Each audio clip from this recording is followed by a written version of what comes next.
From 12 News, this is Newsmakers. It's back to the drawing board on the Washington Bridge.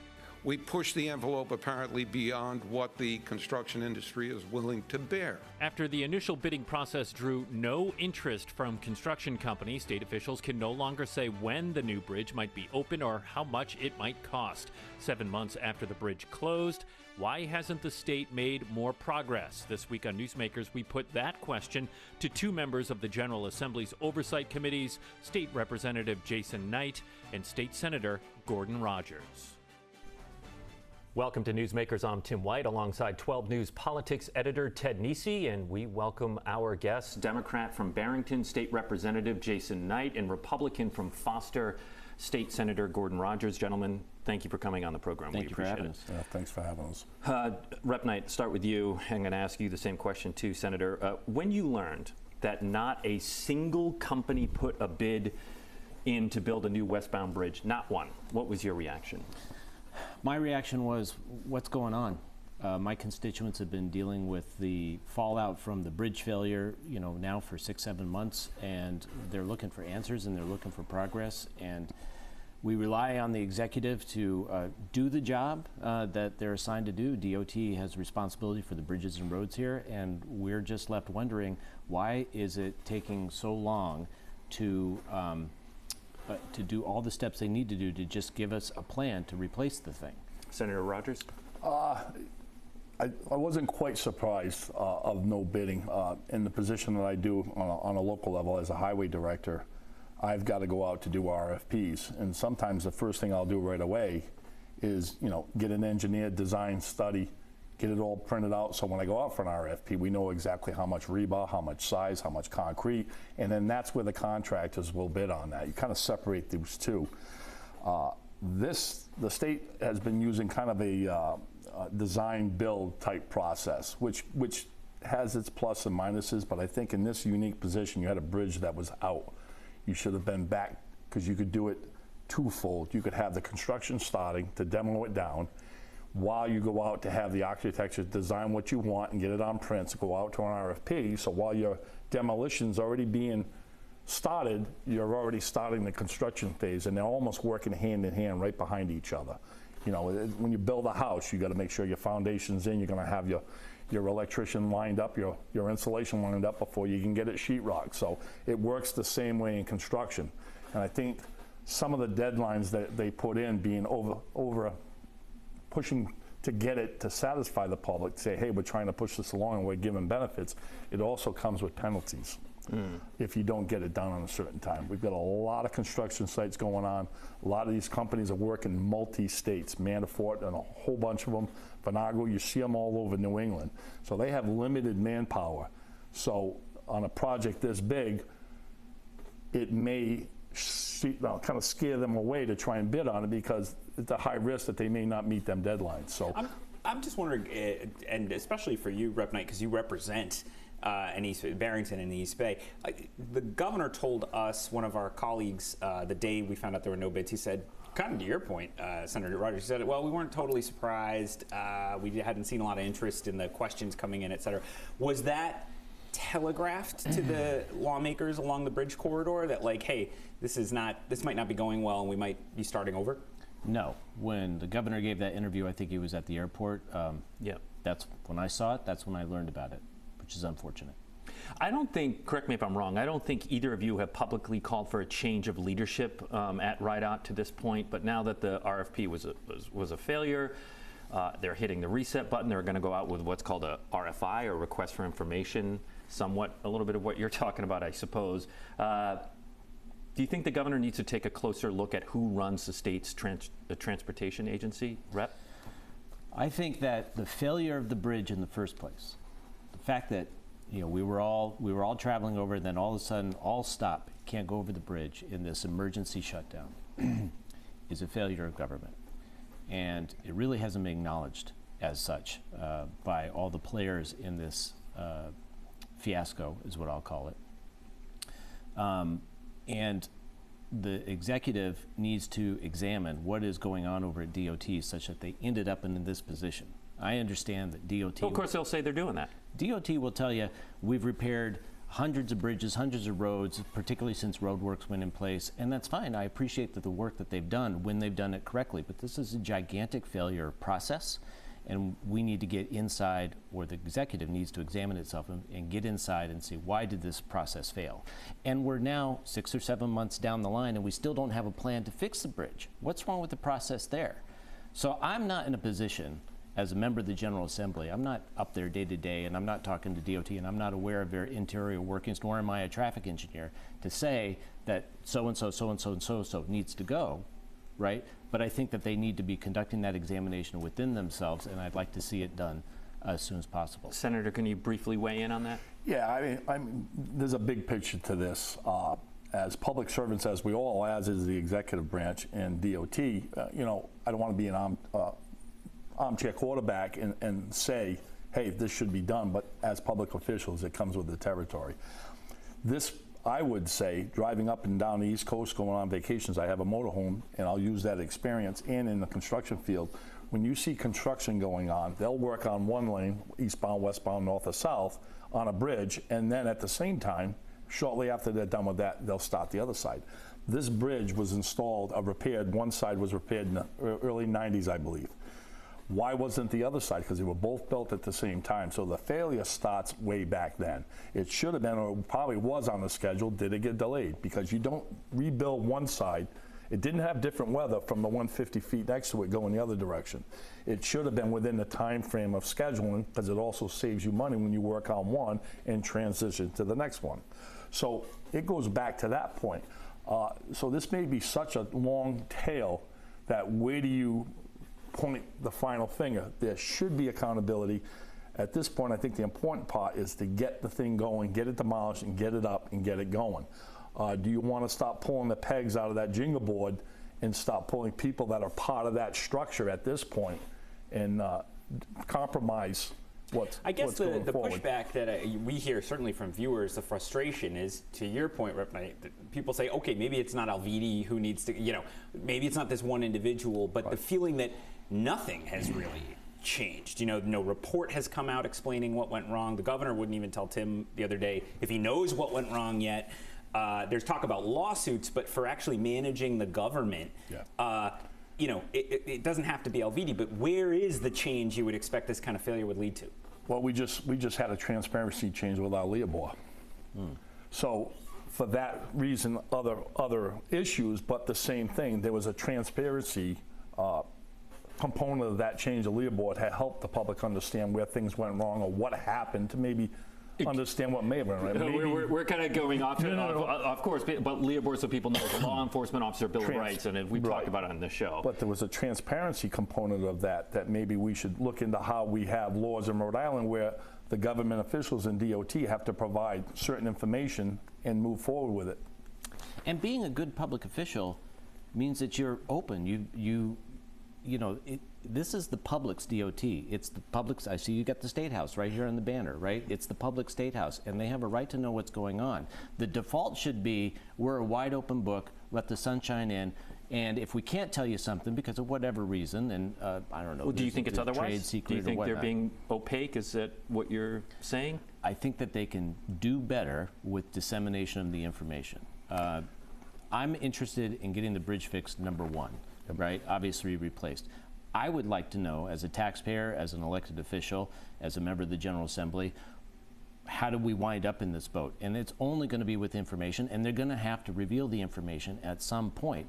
I wish they would do it. I wish they had a practice of doing it up front, and I wish they would do it as soon as possible. You're a lawyer. We just heard from Max Wistow, the lawyer hired by the governor to pursue lawsuits, litigation damages. He basically said explicitly to reporters, look, it's a balance, and to get these millions I think I might be able to get for the state, we just can't release that information the public wants necessarily. What do you say to that? I really don't know what he's talking about. I mean, now, granted, I'm a criminal litigator, right? He's a civil litigator, and really the only thing those two things have in common is they both happen in a courtroom. But the first document that's going to be filed in any lawsuit, if a lawsuit comes down the line, is a complaint that's going to lay out the story. Why am I suing Company A, Company B, Company C? Because this is what they did, X, Y, Z. Why can't we know that now? because it's not going to be a surprise to the companies if they get sued. It's not going to be a surprise to any of the defendants or any of the players. The last people to know is the public, and the public should know sooner than that. They really should. So there may be some specific situation that he's talking about, but I just don't see how having a little more transparency about the history of this bridge going forward and what the state's going to do about it is somehow going to harm the ability of the state to collect, in some sort of lawsuit. And frankly, and I'll just say this, the public's right to know, right, is, and the process by which, and the need to fix DOT is far more important than any recovery that may be out there. We're coming up on a break, but I do have to ask you one last question. Rep Knight, you're widely seen as a potential candidate for Attorney General. Are you going to run for Attorney General? I appreciate the question for sure. My goal is to serve, and I think I'm uniquely qualified for that job. I would be delighted to serve in it, and I am actively exploring a run. Are you going to run for Attorney General, Senator? Right? No. Okay. A nice, clear answer there. Okay. Time goes by quick. Senator Rogers and Rep Knight, thanks so much for joining us on the program. When we come back, we're going to dissect a news conference where they talked about the bridge, and we asked the governor about that day of reckoning. Stay with us. You're watching Newsmakers.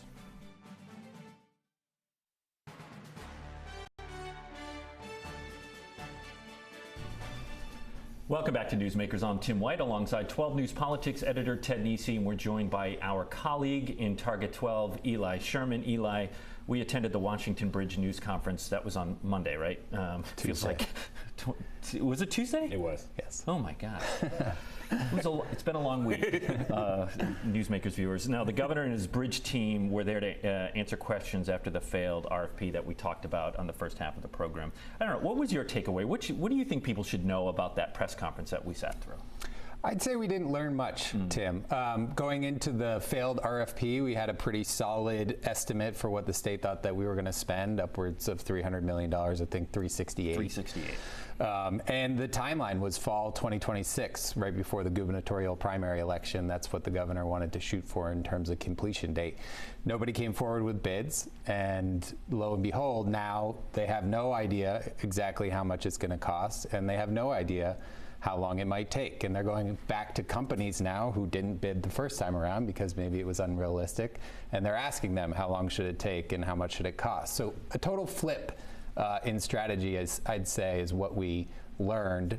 But the big thing, how much will it cost and how long will it take, we don't know. Huge question mark still lingering over that. Ted, you brought this up with our guests on the first half, just about for the average Jane and Joe, there hasn't been a big, push of criticism from our elected officials. We heard something very different this week. Congressman Jake Auchincloss was on 12 News at 4 with Kim Kalunian on Thursday, I believe that was, and she asked him about the failed RFP. Let's hear what he had to say.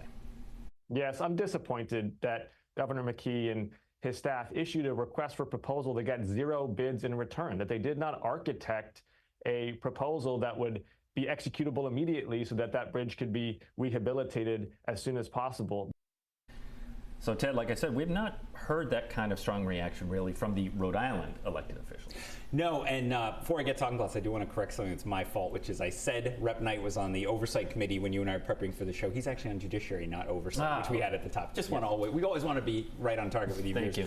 Going to Auchincloss, though, yeah, I think part of that is just politics, right? He's in Massachusetts. He doesn't really mind saying what he thinks about the governor of Rhode Island. It's not someone he has to play in the sandbox with. Whereas Rhode Island officials, again, every major office is held by a Democrat. They all kind of, for the most part, look after each other. They're not going to criticize each other. But I also think, Tim, I've been struck by the response to the back-to-back announcements of no bids, and then we have no idea the cost and estimate. I mean, I have heard from so many people. We've heard from viewers who are writing into us, and I've heard from other people involved in politics who are just confused, honestly, about how it could get to this point. Like, why, this is 7 months since the bridge closed, and listening to that press conference, you two were there and I was watching it, they just don't seem to have their arms around yet what it's really going to take to do this. And I think that's added to a crisis of confidence. And again, this is something where a poll last month showed already only 28% of Rhode Islanders, 29% of Rhode Islanders we're confident in the governor's leadership on this. This is not going to help with that number. You know, let's go back to the press conference to kind of underscore what Ted was talking about, Eli. I asked the governor about the day of reckoning that he said was coming early on. Since then, he has hired a legal team spearheaded by Max Wistow, but still, I wanted to know from the governor, and we're going to hear from him right now, does anyone know more now about what had happened 7 months later? And here's that moment from the press conference. 7 months in, is it more in focus to you now? Do you have a sense as to what went wrong with the bridge? Do you have any insight at all? Again, Tim, as I said, we're taking advice from our legal team. I brought on a legal team that has experience in terms of pursuing accountability. I have to defer to them. No, I get you're deferring to them, but even if you don't tell us what it is, do you know? I'm going to defer to them in terms of having to do their job that I brought them on to do, which is to hold anyone accountable that should be held accountable prior to that time frame where I made the decision to close the bridge. All right, Eli, so like 18 hours after that moment, we did hear from the legal team. They held a press conference, Max Wistow. What did we learn from that? What did we know? So Max Wistow said that lawsuits, if they have them, are most likely to come in the beginning of next month. So we could see some litigation coming out, within the next few weeks. And as Rep. Knight mentioned on the first half, it may be the first time that we get some type of narrative as to what exactly went wrong, because if they are going to sue a company, they'll have to lay out in plain language their complaint, what they believe the facts to be, and why it is that that company should pay back the state a bunch of money. Again, though, it is sort of, as you saw from that soundbite, it leaves a lot of Rhode Islanders wondering just what's going on. It's been 7 months and we still don't know what went wrong. We don't know when it will be rebuilt, and we don't know what it's going to cost. And you look elsewhere and you see very clear estimates, very clear timelines connected to big infrastructure projects. This is one that has become a political headache for not just the governor and his team, but also East Bay lawmakers who are all up for re-election, well, many of them this year, and mayors, East Providence, traffic is snarled still in Providence at the end of the day, trying to come back on the eastbound lane. And I think, we are immersed in this so much as reporters. We see sort of the minutia of it happening day by day. But for the people driving on the roadway, all they want is some clear answers. And I think that is increasingly frustrating. All right, we're going to take a break. When we come back, the three of us crunch the numbers to figure out how much you have paid for so far on the Washington Bridge crisis. We'll have that for you when we return on Newsmakers.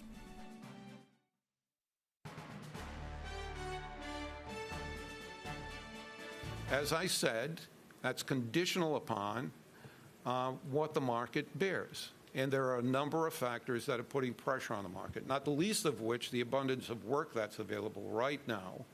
But we'll see what that is, and the final determinant of that cost will be when the bids come in.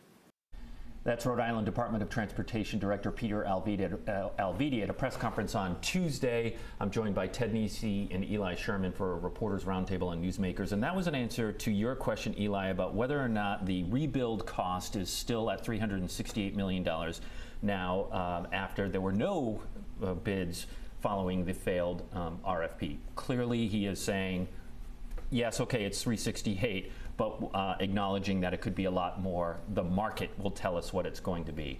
We crunched the numbers, gentlemen, on what has been spent so far on the bridge crisis, $22 million in emergency project costs, and anything from police overtime to moving the lanes to the tow trucks that everyone sees out there. That's expected to go to $46 million. But we already know, Eli, the demolition budget is over its skis. Right. So the state initially budgeted $31 million. That's what they were hoping it would, or their goal for what it would cost to do the demo of the westbound bridge. Now they're estimating $48.8 million. So that's already a 57% increase compared to what they initially thought it was going to be. As you heard from the Director Alvidi, he's not playing coy that he thinks that $368 million, the really big price tag for rebuilding the bridge, is probably going to go up. There's a lot of competition in the market.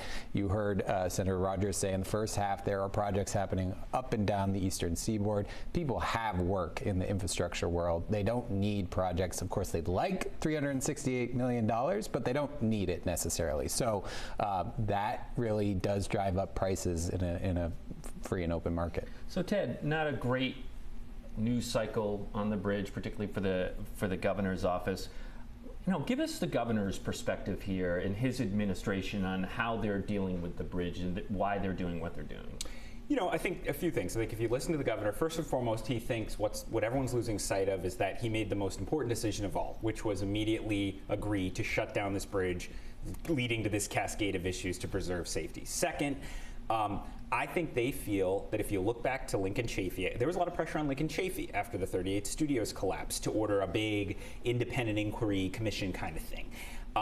And Lincoln Chafee did not go that route. He hired Max Wistow, who pursued all these companies. There were many doubts that when something the state had wanted led to this problem that they could, but it worked. They got, I want to say they netted $49 million after expenses, which covered about half the bond costs of that failure. So I think from their perspective, if Max Wistow comes out with a lawsuit, gets a bunch of money out of companies that can be applied toward the bridge, people will be happy about that, even if it pushed off how long it took to get further answers. Now, a different perspective on how you could go about this is if you look to Governor Sondland's era.